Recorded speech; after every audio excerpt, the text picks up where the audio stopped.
Welcome to America Open for Business, where we talk with high-growth entrepreneurs and leaders who have found success in one of the world's most important markets. Hello, everybody. Welcome to America Open for Business. I'm Cameron Heffernan, where I talk with high-growth entrepreneurs and leaders who have found success in one of the world's most important markets. Today's episode, where we look at the Founders and Owners series of our program, is brought to you by Your B2B Marketing, a truly global marketing agency. We help founders and leaders understand what makes their products and services invaluable to customers and help them put that front and center. Discover how we can drive your expansion by visiting yourb2bmarketing.co. That's .co, not .com. And past guests of the show include Brian Smith, the founder of the UGG brand from Australia, the sheepskin boots that became $1 billion consumer footwear brand, as well as Ben Ticha, founder and CEO of Earthly Wellness, a $21 million plus direct-to-consumer e-commerce brand that's trying to change healthcare naturally. For today, I wanted to give a shout out and a thank you to Dr. Jeremy Wise of Rise 25 and the host of the Inspired Insider podcast, who got myself, as well as today's guest, Paul Jarrett, into podcasting and the journey and helped us, for me anyway, I shouldn't speak for Paul, is realize the power of this medium. Their website is rise25.com. And without any further ado, I'd like to welcome to the show Paul Jarrett, the CEO of Bulu. Yo, how you doing, Cameron? Doing great, man. How are you? Good. Brian's awesome from UGGs. Super cool guy. I lucked out and snuck in and had a lunch with him, and it's just such a good memory. And I'm so old, I think that Jeremy and I would, Dr. J, we'd have a good conversation about Rise 25. And I think I started talking to him before they had started. I was like, man, you really just need to do, I forget how, memories fade, but just glad to watch his journey and play a very tiny role in it. And I absolutely love what Rise 25 is doing. I mean, it's because you're sharing and talking and discovering things. And it's a very sort of intimate format. And if you get a lot of people listening and learning from it, fantastic. I think that he's really struck on and like all respect to him, because I feel like he and I were both very much relationship guys from day one. And, every transition of spend your money in Google ads, spend your money here, do this, right? And he's just held steady with it. And, 10 years later, pick up the phone, tell him what we're up to, and just, it's awesome. I love what he's doing, and he is a great dude, great program. Definitely. Well, Paul Jarrett was born in a Nebraska trailer park, played football in Iowa, worked at the world's largest ad agency in New York City, did some time as a copywriter in San Francisco before launching Bulu, where he became the CEO. So let's start with that. How did those different pieces come together? That's a lot of movement within a short period of time. Yeah. I think I'm a very restless human. I say I'm not just a kid that's going to touch the stove. I'm going to touch it twice, and then probably the third time look at you and just hold my hand on the stove. But I think just this, a lot of, I think, growing up in a trailer park and seeing, your best friends get evicted. And I was actually hired out to serve a few eviction notices because nobody sees it coming from a kid, or selling door to door. We had a school and a little private school, and we had to go sell magazine subscriptions. And when I got a little bit older, I started getting recruited to kind of the nice side of town, the nice side of school for sports. And I think a lot of even what I'm doing today, having a bit of a foot in both sides of, the kind of, I mean this in all respects, but like the blue collar and the white collar world. I've had days where I drove through my old trailer park on the way to the airport, and then that same day I was in the Hamptons at a friend's house, right? I wish I had a place there. But I think like, that juxtaposition of, eating spam, right? And eating whatever expensive prosciutto, right? Which to me, it's like the same thing, right? But yeah, I think it just allows a little bit of like weaving in and out of those waters. And I think a lot of that, my co-founder, actually the owner of the business, who happens to be my spouse, Stephanie, I think she nailed it one day when she said, she was talking to me and she goes, Paul, you're the biggest nerd trapped in a jock's body I've ever met, and it really confuses people. And I was kind of like, what do you, and as time has gone on, I was like, wow, I don't think I've ever had a better definition, right? Like Wow. usually it's the other way around, but whether it was the locker room or what, I just kind of was always with that group of people. Like if people are trying to bucket you and they can't figure out what bucket to put you in, Hmm. like I got the bucket for you, because that's kind of, story of my life. But also I would say curiosity is the thing that's kind of got me into all those situations, right? Like, why can't we do that? Why not? Let's try. Right, right. So not assuming just because I've been told X or Y, but let's probe a little further. Let's really dig into this. Yeah. Uh, is that the key to how you're succeeding? Um, Being able to kind of weave in and out of those Being worlds. curious, yeah. Absolutely. Especially now, we were a consumer packaged goods brand selling directly to customers, raised venture capital. Then we transitioned that into, at the same time, building a software, which we sold. It became rangeme.com for some Hmm. viewers that might know. And raising it, we raised a second round of capital, and then working with some of the biggest brands in the nation, because my co-founder and I had done that working in New York and San Francisco. I Hmm. say Queens, New York at times felt a lot safer than Trailer Park in Nebraska, right? Oh, wow. Right. There's just maybe a little bit more media and better drugs on the East Coast, right? So, and I think all of those things kind of added up. And what it did create, I think, is, probably our number one core value at work, which is fearless. And Mm. it's like this attitude of, I should start it off and say I hit the genetic lottery, right? Big white guy, Midwest, like let's get that straight, right? That said, people still have different starting lines. Mine is probably better than the majority of the population, but also there's levels to that. And I think so much of what we do and that curiosity and that fearlessness is driven by wanting to even the playing field, right? Like we're becoming a women certified owned business. Hmm. We are because we should, right? We should be, when we have, people on the forklifts of all ages, sexes, genders, races, whatever it is. And I think that being exposed to a lot of those in sports, and, Hmm. having real bigwig type people come to the locker room and talk to you, you go like, man, it, like we put people on a pedestal, and so many times we think, if somebody has money, that equates to intelligence, and that is not true whatsoever. And I think Yeah. that ability to just kind of like walk into the room and treat everybody the same way, whether it's like the server at your table, the janitor, or the owner of a multi-billion-dollar company, I think that really, it takes a level of authenticity, right? And Yeah. it takes a level of curiosity, and it takes a level of asking, that has always definitely been something that's driven me. And I see probably one of the things that I hope people take away, whatever I do, presentations, podcasts, whatever it is that I think most of us probably just don't have the appropriate level of value for what we do, right? Hmm. And I feel Hmm. like so much of, you know, understanding the level that we can do and the work that we can do is taking time to understand where the value is and what you can provide to somebody, right? Because if you can solve a headache for anybody, they will invite you into their world. It doesn't matter if they're Mm. rich, poor, race, whatever. If they have a hard problem and you can solve that, they they're going to want to be around you. And I think Hmm. that's just things that I tapped into thanks to sports really helping me get into those rooms, right, in the beginning. Yeah. Right. I mean, that's where the phrase came from in the first place. Literally, a level playing field. That's what sports Yep. is all about. And Mhm. I like to see, I watch sports on the weekend, particularly at the college level. The kids come from all over the country, whether it's, Yeah. University of Iowa or here in Ohio State, and there are people coming from not just across the country, urban and rural environments. Now they're coming from overseas too, and just thinking they Yep. all get the game. They got to all understand it, and it is a level playing field.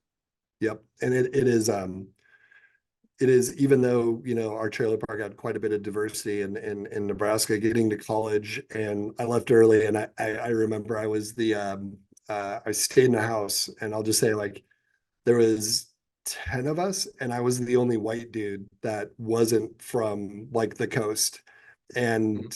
And, it was just such a great experience and learned so much. And you really do, you just learn like, man, like people are people. And if Mm. you can provide that service and whatever, like, we had one dude on our team that all he could do was rush for one play, right? And he was 290 and he could jump, and he was just couldn't do anything else. And the dude made it to the NFL and had a great career. No And he just kidding. came in third and long, and you're just like, whoa, are these long snappers? And it really just, when you apply, what is innovation more than taking learnings from other industries or other things in life and viewing like, how is that applicable here, right? Like, what is our version of that? And Mhm. having that curiosity, I think so many times, because our business has transformed so much and people are so impressed by it. I'm like, no, no, no. Like, it wasn't a pivot or anything else other than evolution. And that's how you continue to do what you're doing. That and a million other things. But Yeah. yeah, it's had a big impact. You brought up something when I spoke with Brian Smith, interviewed him recently for the podcast. He talks about, in both in the interview and more importantly in his book, the difference between invention and innovation, right? So he Yeah. brought, in his case, sheepskin boots from Australia, or slippers, boots from Australia, and very commoditized. There, you couldn't even trademark it because it's so well known, everyone has it. Here, it's new. And as soon as it had some success and some popularity, there's 2, 3, 4, 6 different, copycats. And so Yep. he said, we got to run fast, stay in front of it and run faster. That's how we stayed ahead. And we got to keep, it's not enough just to invent. We got to keep innovating. How does that apply to what you're doing?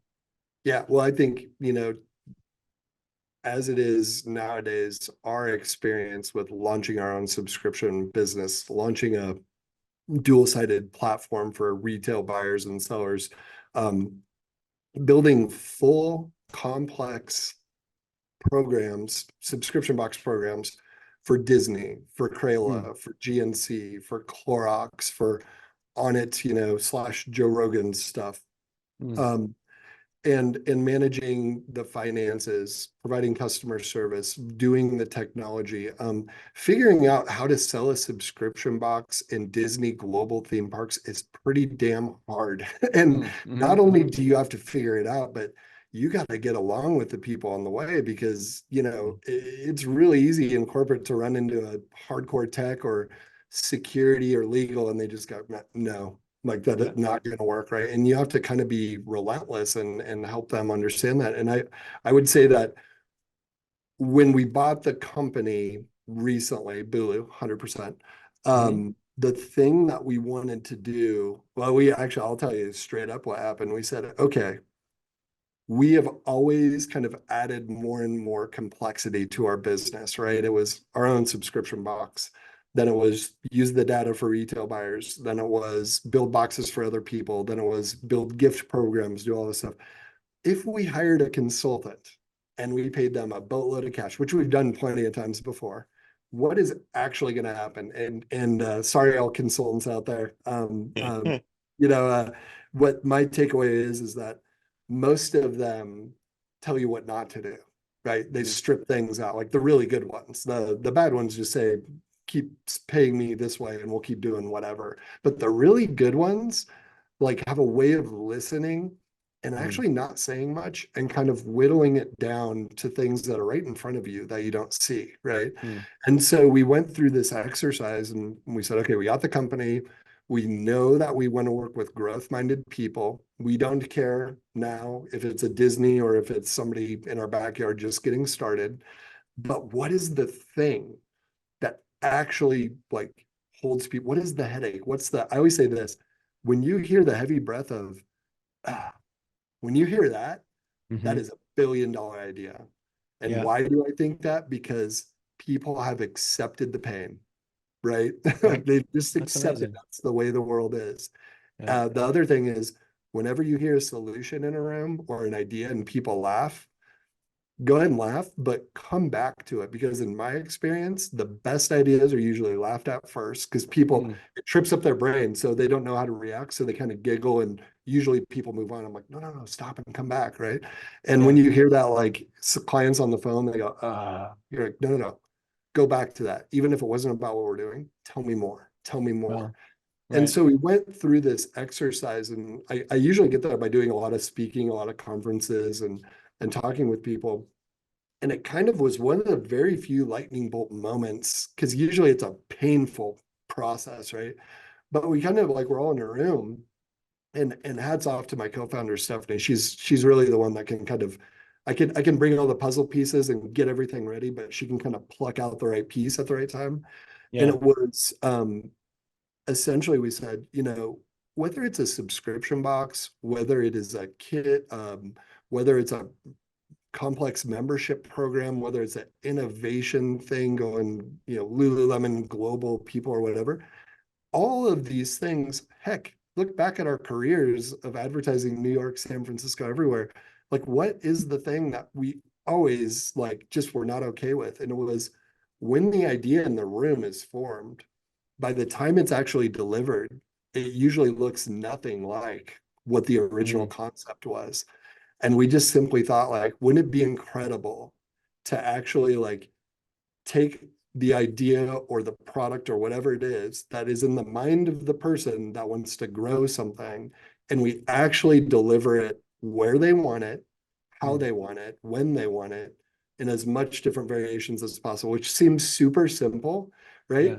But if you think about 3PL, the three store pack ship is kind of the easy way to think of it. A Mm-hmm. 5PL deals with manufacturing and distribution, right? So we said, like, wait, hold up a second. These subscription boxes for Disney and everybody else, we're already selling individual items. We're already doing different types of pack. What if we just ditch the whole subscription box thing altogether, even though that's kind of Mm-hmm. what we're known for? It pigeonholed us for quite a while. And we Yeah. just said, like, what we're doing, what are we doing? We do a form of shipping called hybrid hub and spoke logistics. Why does that Mm-hmm. matter? Everybody lives in this traditional linear fulfillment world. Um, we can bring them into this hybrid hub spoke 5PL world at the same price as a 3PL. And the coolest thing is they have unlimited ways to distribute. So if they want to sell on TikTok, if they want to sell in Target, if they want to sell in these places and they want it packed and shipped a certain way, Mm-hmm. we can actually do it. So it was definitely scary to like strip out like, kind of the lipstick, but to get down to the core and just go 5PL services at 3PL rates, we kind of like laughed and we're like, well, nobody's going to believe us. And we thought, well, we got to get a couple of clients and go share their success and, give the receipts. And it's been a cool last couple months because it's really like catching fire and doing podcasts and speaking. And Yeah. the old dogs in the logistics world are going, no, you don't. And I'm like, prove me wrong, so Well, it's been really fun lately, to say the how least. d- how did you adding those other two elements? I mean, the manufacturing part I'm most curious about, but like all of a sudden you've gone from a distribution and logistics company to a company that's actually making things, has to deal with quality, customer assurance, all of Yeah. that. How'd you add those things without the price going up? This is like the very transparent, honest answer. I'm turning a little red because of it. Um, we we we started 12 years ago. We crushed the first two fulfillment companies. Fulfillment logistics, it was scary. We didn't want anything to do with it. We Mm-hmm. had to get involved. We started shipping 60,000 of these Bulu boxes, which Yeah. was one of the very first sample boxes. And we had to start doing it ourselves while we were looking to find somebody else. And we just finally kind of said, dude, screw this. Like, we're doing it Yeah. ourselves. We're doing it better, Yeah. cheaper. And the reality is, over, an 8-year period of doing all of the things that the big brands wanted us to do, like, the true answer is like, we didn't know any better. It like Wow. never crossed our minds to like subcontract out the retail store work to somebody else. Yeah. We did it. And then we kind of looked up and we're like, why do these brands sign up with us and never leave? And it was like, really, it's being able to get it anywhere anybody wants it, the way that they want it. Okay, Mm-hmm. forget the customer service part, forget building websites, forget all that other stuff. It's great and it's great revenue, but it like what we can do now is we can truly like scale with people. And probably the proudest thing is if we find another company that can pack and ship better, faster than we can, we push clients out the door. We're like, you need to go, we had a client change something. Yeah. and their product was almost like a direct mail piece. And we're like, you need to go to a direct mail house. And they were shocked. But that's, we're playing the long ball here, right? Like we want to Yeah. be known as, I'm proud that 9 out of 10 of our first calls go nowhere, right? Because we want to make it a good fit. You know what I mean? Like, Right. as painful as it is to say no to some people, like it's what needs to happen more in this industry. I'll just say the quiet part out loud. Like nobody likes to talk to like a 3PL logistics firm. I didn't, you can Right. feel it, but when you're bringing something different to the table Yeah. on top of standard stuff, like it's really interesting for people because they just haven't ever thought about it in logistics to like expand sales channels and to grow the last place anybody thought to look. So yeah, I think that all kind of comes into play. That's what I want to ask you about is the reason 3PL, it seems when I think of it, I think of it's a very important aspect you've got to get from A to B, but it's also quite commoditized, Yes, right? So how do you, absolutely. that was a leap of faith for you to get to that point, to break out of that, right? You had a Yeah, successful logistical company. Now you're doing something completely different. yeah. The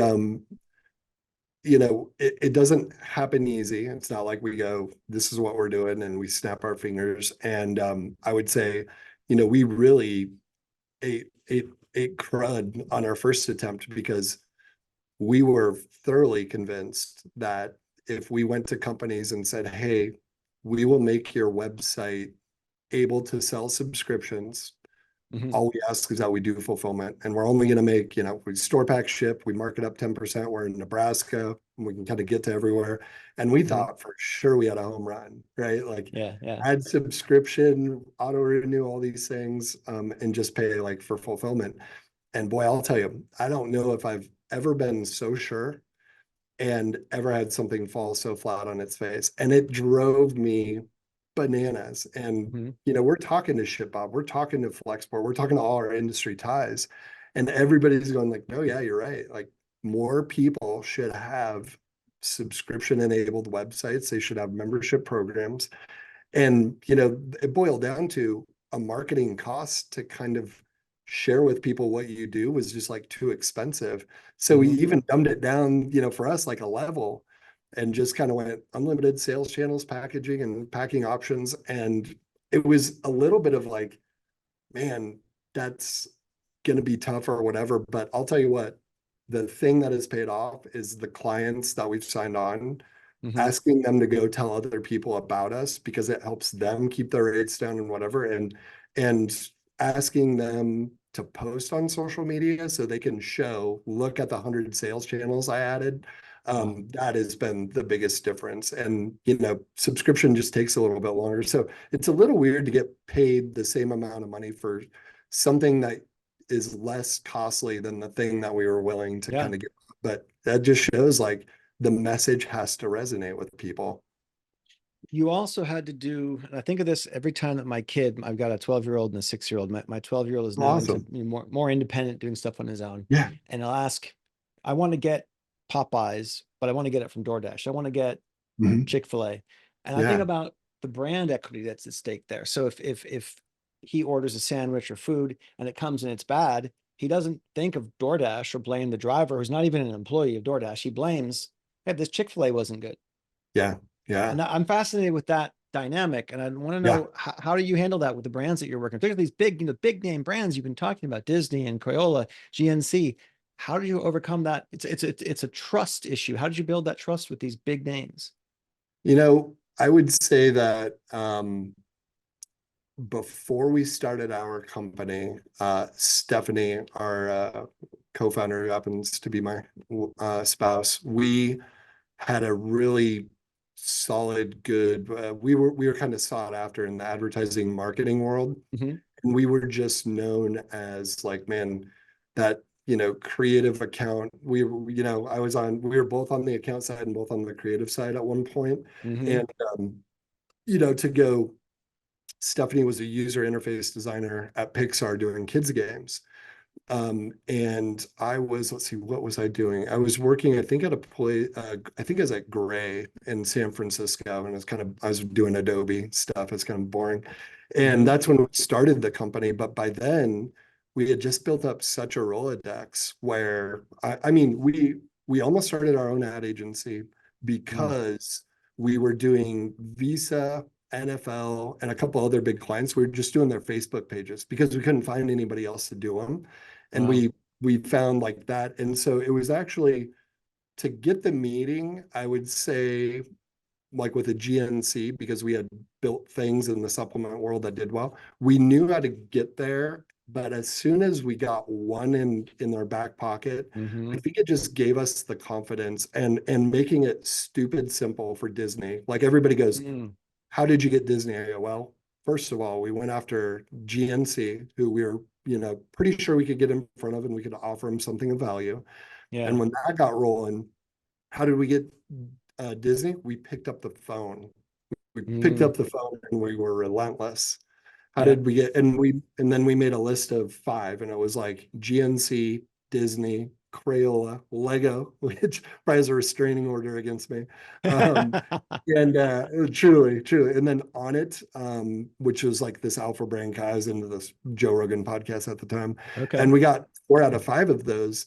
And you just learn that, so much of it is like, hey, Disney, blah, blah, blah, blah. Here's the time that I'm asking you to invest, right? And if they filled out a form and kind of, I'll give away a little bit of our metrics for subscription boxes, but we Mhm. knew if they had 60 retail locations and they were willing to advertise the box or put the box in those, that it would be a profitable program for what we're Okay. setting up. And so I think like a lot of fill in the blank, like, hey, Disney, like next step, all you have to do is see this Excel document, fill in these Mm. things. We attempted to on your behalf. And I think that in the ad agency world, you learn that the phrase, we are going to X unless you say no by this date. Like we're going to Mm. do this thing unless you say no. Professionals really have kind of gratitude towards that, right? Where we always stay one step ahead for our client. That's like our goal. Mm. And so I think when you just build that up, and we did 3 programs for Disney and we did some for Crayola, and then it was kind of everybody else. But the hard thing was nobody else would talk to us except for big brands because everybody's like, they Huh? must be expensive. And I'm like, yo, we spent Right. 18 months not making anything on these brands just to get the sale like that. And that changed over time, but that was another Yeah. thing we did, right? So yeah, you just pick up the phone and make it easy for them. And, you know, after 200 of them where you don't know what to say, like you'll figure, you'll get Wow. there. Yeah. Yeah. I That's mean, a the the magic of talking to your target audience Mhm. and Mhm. really listening Mhm. and getting off the phone and calling up the next one and applying that. And it's just, I honestly feel like and I am just more okay with eating bigger bowls of crap, right? Like that's what it is, like curiosity and grit, right? And make it easy for people and make it so they can't say no. And it's a hard process, especially when you're a decade or so in and you're like, man, we got to do this again. But Mhm. when you know what the other side is and what the wave is, you're Mhm. just always like, let's get back on that wave, right? I think I talked about that with Brian from UGG, like just what do you got to do to get back on that wave? And Yeah. I don't view it as pivot, I view it as evolution, and everybody should be evolving with what today's technology is. Constant reinvention, and technology is moving so fast now. There's a new channel we Insane. need to be aware of. And I think Mhm. from looking over your materials and getting ready to talk to you, I think about your message being brand X or brand Y. You don't need to master all of those channels. You don't need to be fully omni-channel yourself. We are going to handle that for you. We will take that off Absolutely. of your plate. Yeah, it's funny, we decided not to use the word omni-channel too much because it was Hmm. so just dang expensive to use. But if you actually Yeah. look at like what does hybrid hub and spoke mean? Like it's basically true omni-channel fulfillment, but we know that's red water at marketing. So like, move a little bit to the left or right, Huh. whenever we see we're in red water or we're headed there, it's just how do you paddle a little bit to stay on the edge of that? And be interesting and provide that thing. But yeah, it's expensive to compete with anybody, for anything to get the key marketing dollars. I think it's foolish to try to pursue some of those things. So you're talking about red water versus blue water? Yeah, absolutely. Blue Yeah. ocean strategy, baby. Yeah. Yep. Second, Oh, second week in a row, we've had someone mention that on a podcast. So I think it's fascinating. Like you want to go where the water is friendlier, where there's fewer competitors. You stand out a little bit more yep. and you can be seen. Yep. I'm doing a presentation in our industry called Manifest coming up, big Okay. logistics, biggest one in the world. And I'm speaking at it, and somebody on my team goes, wasn't that just the red water? And I'm like, yep, you're right. I'm just kind of talking to the sharks, right?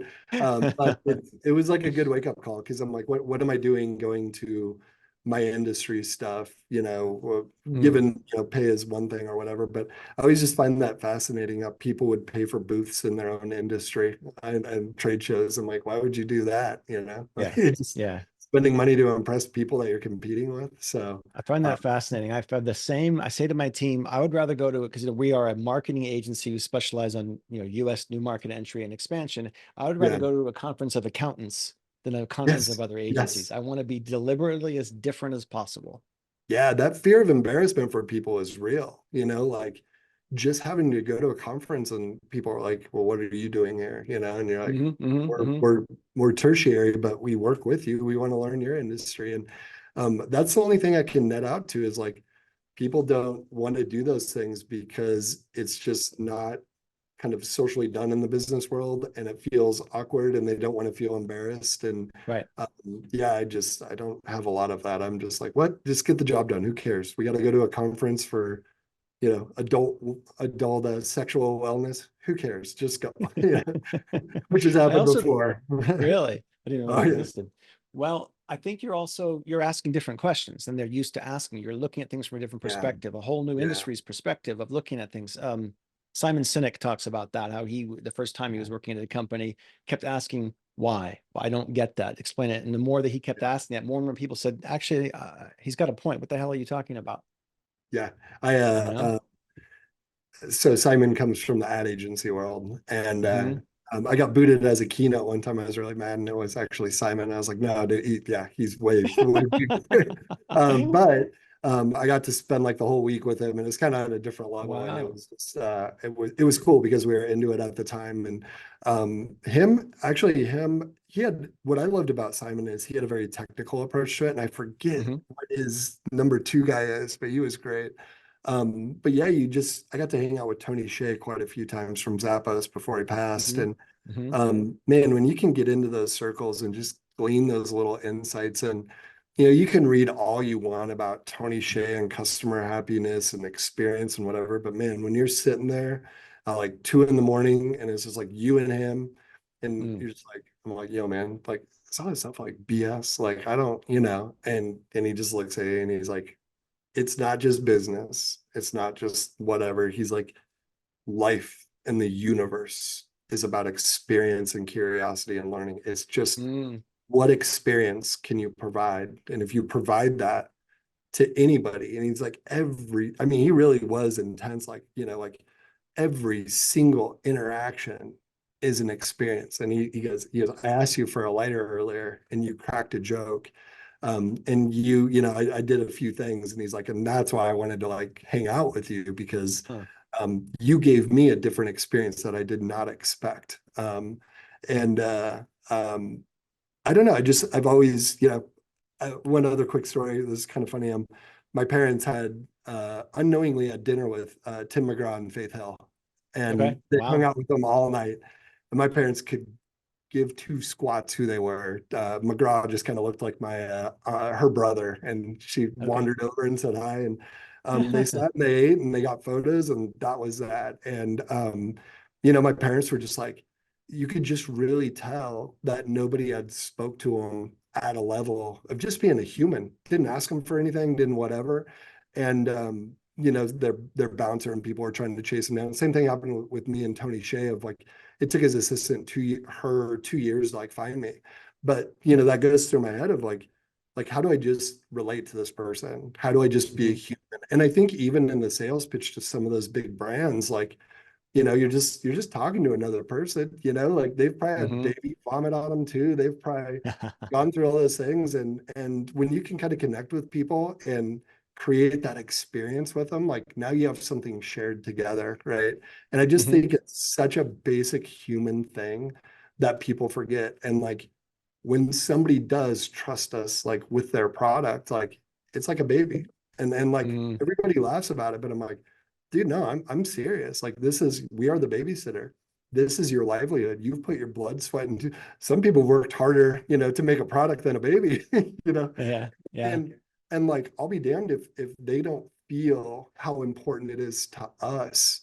And we want this thing to grow too because it's better for everybody. And I think when Hmm. you really just get serious and get open and get vulnerable and get self-aware about it, I think it really kind of shocks people in a different way. And they don't know what it is, but they're like, that person can solve problems and I can relate to them. And maybe I just want to be more in that tribe. Maybe I want to be more of that group. Maybe I want more of that in my life. And yeah, it's just those weird moments with like Tony Hsieh and all these people along the way where you just kind of pluck what works for you. And Mm. yeah, I hope I never stop doing that. But I've been on the other side when you're making a ton of money, and it is hard not to remember those things and do those things. So Yeah. Yeah. So at your core, for Bulu, what I think you just answered it right there, but what's the core fundamental problem you're solving for people? Well, how are you helping them? yeah, I would say we are the place that helps people get their product into the hands of the person that they want by any means necessary and not go under paying absurd amounts of money. So the thing that they thought about originally, right? Usually it's not, I'm going to sell 1 million of these on Amazon, right? Usually it's like, you can really get somebody to describe. It's like, well, I used to make these cookies and my aunt did this and this. And I just want people to share like that experience. And you're like, so you want people to feel like they did on Christmas Day. That's what you're Mm. saying. Yeah. And then you just got to start like, what does that look like? Now, how do we get as close to that as possible? And, people get emotional about it because they don't realize how far their product has been dictated by Amazon, or determined what it is, or Mm-hmm.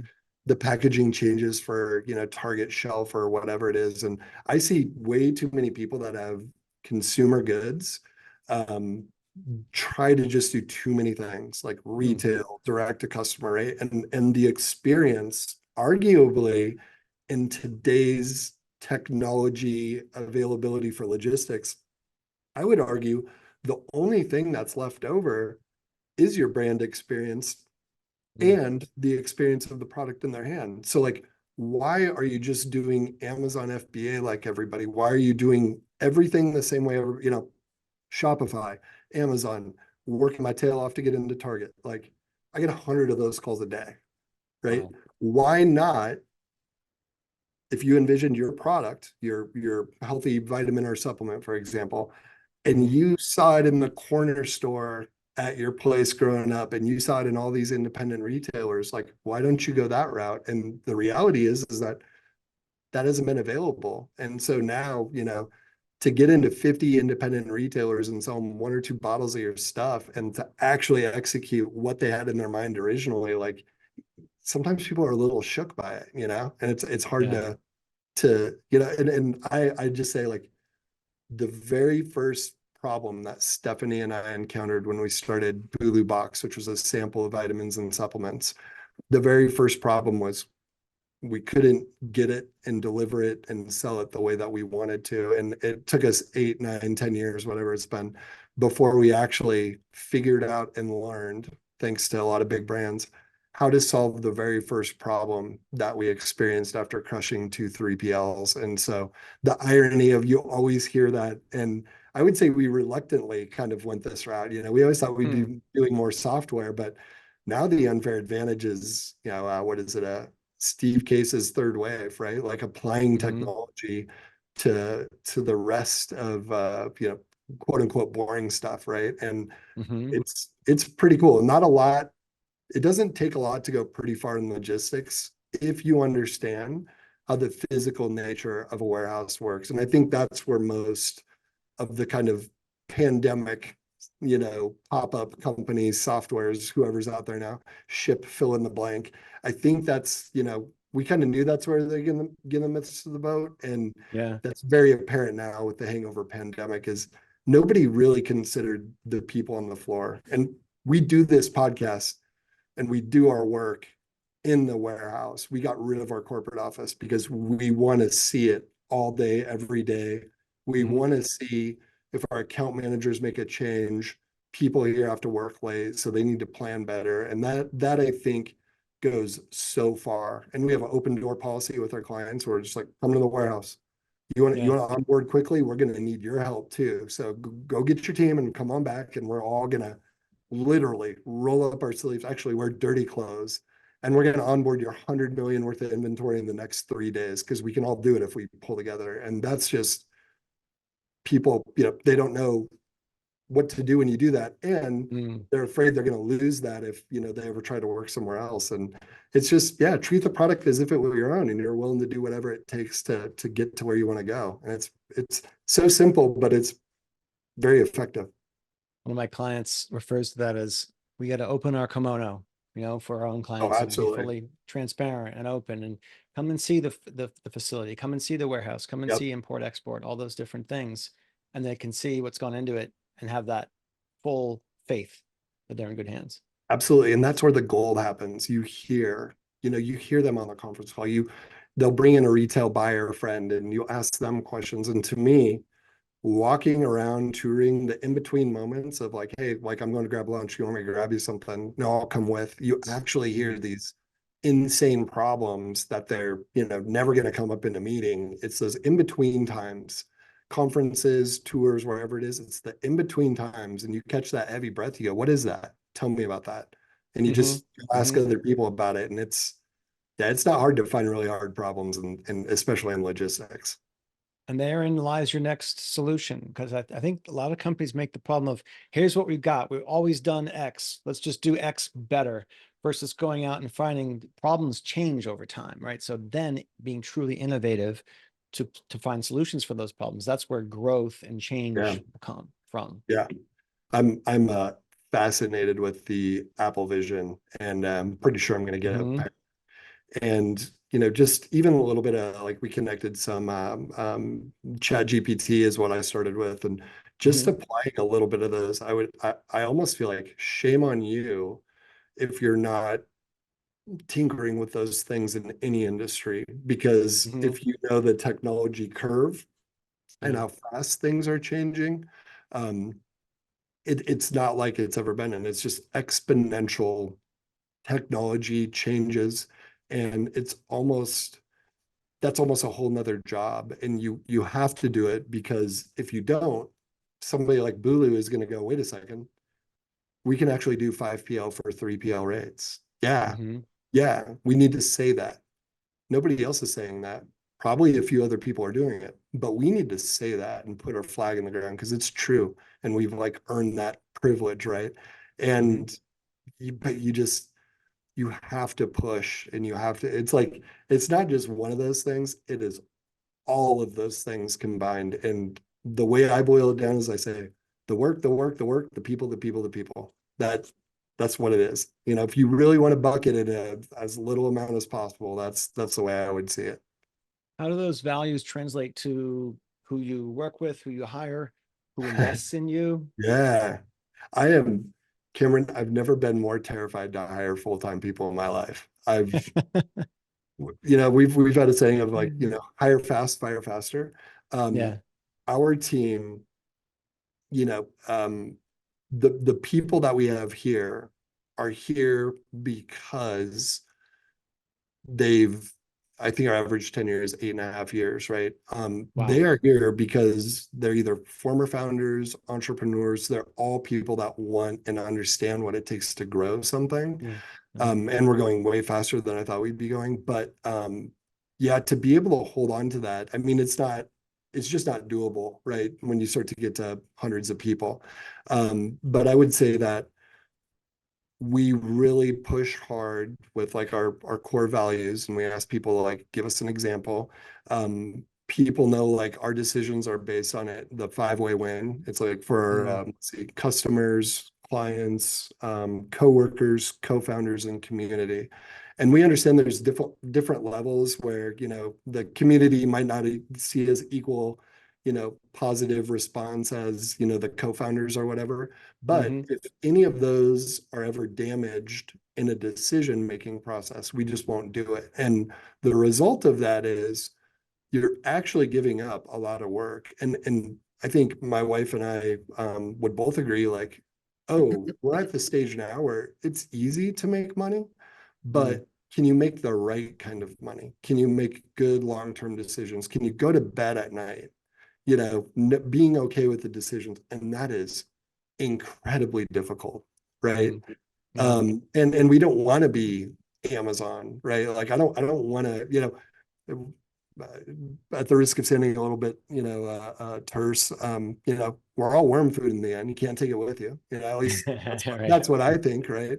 So like, what do you really want? You probably want on your deathbed a lot of people saying like, hey, that person left it a little bit better than they found it, or they tried, And I think when you're truly about the team and about success, we've never had, oh, we're super passionate about this project. We're super passionate. Like we almost feel guilty that we've never had that thing that we're like passionate. But as time has gone by, I'm like, the thing that we're passionate the most about is the team succeeding, whether it's our clients or we really believe in that rising tide raises all ships. And although, there isn't as much financial gain, or maybe you just have to wait more until you see the bigger turnout, the mental gain, right? The all the other positive things completely outweigh that financial gain. And it's like I always think to myself, what do you do if you know that you can build $1 billion company, but you also deep down inside, that it's probably not worth it. And that's probably just your ego. And it isn't about you, and it's about your friends and your family and your coworkers. That's, I think, the part where you kind of decide professionally what type of people that you're going to work with. Rather than just some arbitrary number that someone else has set for you, or feel, hey, you should really be shooting for that. Yep. Everybody at our company is hunted down constantly by other companies. And I'm proud of that. And honestly, like we'll give somebody severance and a little bit more no matter what, even if they don't want to work here. But we've probably had the biggest production of entrepreneurs than probably, the vast majority of companies, because No kidding. I probably get a little bit excited when somebody's like, I found this problem. I'm like, you did? I'm like, go do that thing. You can have an office here. And but like, I don't know, like nobody did that for us. So it companies feels that embrace that, like some people say, well, I'm worried about training my people up too much, and then they leave. Would you rather you don't train them and they stay? Yeah. Exactly. And you look at, say, like in football, it's the coaching tree of say Belichick. They go off and do their own thing, have success, build a program. With business. I like to look at all the other options people have now. I mean, you can go, rather than being an effector or out in a field somewhere, you can go set up, buy a microphone and an internet connection, bang, you're off and running to do your own thing, whatever it might be. We got to compete with that. Yep. We have to find people. We have, people that have probably had some coaching or whatever, but like we have to find people that are like, even though we will work remote, like usually the people that do best is they say like, I work remote. I don't want to, I'm not a remote worker person. I need to be around people, right? I need to like move around. I need to like figure out hard problems. Those are the people. It's like the biggest people that are kind of the pain in the butt, right? Those make the best people at Bulu, because usually what that means is they're not afraid to go get it. And we realize the challenges that come with that, but I think we are truly that company where you just have to believe that if you get behind people and you do all the right things, that, it might not be how you think it should go, but positive does come back. And the inverse of that, what we found in scaling, if you don't support growth for people in multiple ways, is this like level of animosity starts building. And then people start to not act like their authentic selves, right? And that we get a lot of awards for culture. We get recognized a ton because, first I say, we're not an Amazon warehouse killing people. So that's a big plus, right? The second is people really do feel like they can be themselves here. And why is that? Because we're trying to do the best by everybody, and they can see that, right? And so, Right. yeah, I think there's just different approaches to different styles of business, and I really am proud and excited with where we're at now and where we're headed. And employees are not stupid. They can see if it's genuine, right? And it's like that who's going to be the best ambassador for your brand than a happy employee who loves coming into work, not just for future recruitment, for Yeah. future sales, for future growth, Mhm. you name it. Yeah. Yeah. The amount of people that I hear that are like tell stories about, oh, when I worked at Bulu, and I always like cringe a little bit, but it's always usually positive. And actually a lot of times they're like, oh, they said you did this, and I'm like, well, kind of, but like that sounds a way cooler. Like, they just wanted to do this thing and we supported it. But yeah, it definitely like goes out in the community. And what's nice is we have, a lot of people that want to work here. And I would say at the end of the day, we don't have any secret to hiring. I would say most companies, if 1 out of 7 hires is a good fit, you're doing, average. I would say Mhm. we're probably more like 1 out of every 3 hires, like is truly like a cultural, like hardcore perfect fit. Yeah. But like we've done it all. We've done all the tests. We've done all the everything, and people's lives change over time. So if you're hitting 1 out of 3, you're Pretty good doing batting average, pretty man. dang good. Pretty dang good. Yeah, Yep. yeah. Well, I'm going to ask you one last question. Before I do Sure. that, I will point people to your websites, plural. You've got both Yeah. Bulu Group, Bulu group.com, and pauljarrett.com. The second more for your, let's say, speaking engagements and Ego. your Ego. personality. You said that, not me. Cheap marketing. Cheap marketing. And that's Jarrett with 2 T's. My question is, your success, how much do you attribute, and you and your wife, let's say, your success of the company, do you attribute to hard work, dedication, and how much is to just good old fashioned good luck? I would say 90% of our success is, I would classify it as grit, because I don't care who you are there, like, especially you're doing this entrepreneurial thing or you're Hmm. starting something or whatever. Um, Decade in, you will have those days where you're just like, I can't get out of bed. I can't do this anymore. Right. Like this is Yeah. normal. Right. Like I'm here to say like, it's okay and it's normal. Right. Hmm. Now, can you, do what you got to do to get by and then still get up and, put one foot in front of the other. And I'll tell you what, over the years, that is the one piece of the equation that is always a major part of success, is just Mm. keep going. And you can stop and you can quit, and there's nothing wrong with that. Hmm. You know, um, things change, people change. Luck, I would say it's not even luck. It's creating those opportunities and knowing which ones to jump on and which ones to say no Mm. to. It appears like luck, but Yeah. a duck on water, right? The feet are going nuts, but up Yeah. above it looks smooth. But yeah, I don't buy into that luck. I just, you gotta always be on, and there's Hmm. luck around everybody. They just don't see it. You got to be there to spot it and take advantage of it. I Yeah, do love that duck on the water metaphor. It's yeah, fantastic. yeah, Below the water, flapping like crazy. yeah. Yep. Well, Paul Jarrett of Bulu, thank you so much for your time today. Thank you, Cameron. Thank you. That was awesome. Thanks so much. This has been America Open for Business from Your B2B Marketing, and we are your B2B We'll catch you next time. Thanks so much. Thanks for listening to the America Open for Business podcast. We'll see you again next time, and be sure to click subscribe to get future episodes.